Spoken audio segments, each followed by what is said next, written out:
Welcome to another card tutorial. Here are all of the supplies that you'll need to make this card. All that you need is really a pen. I chose to use a thin red pen and then a pencil to draw out the design. Start by drawing out the design using your pencil. I basically just freehanded in all of these geometric components to kind of what I liked and thought looked good on the card. So it's very easy to customize. However, if you wanted to use this exact design, I have a free template linked in the description box below.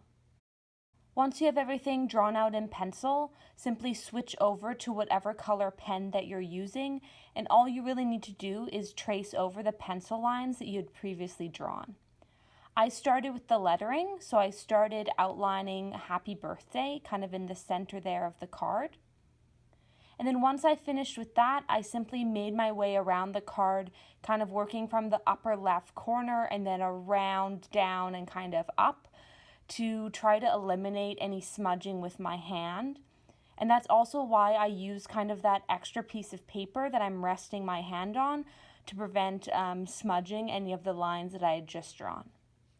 A really easy way to customize this design would be changing up the color pens that you're using. Perhaps you decide to do different quadrants in different colors, or you could do the lettering in one color and the rest of the design in the other.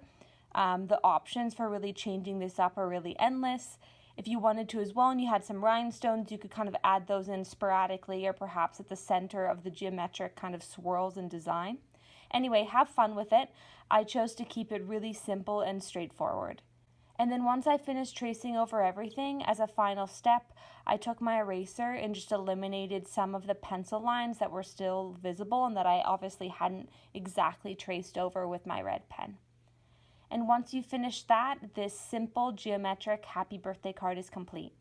I hope you enjoyed this tutorial. Thanks so much for watching. Take care and stay healthy.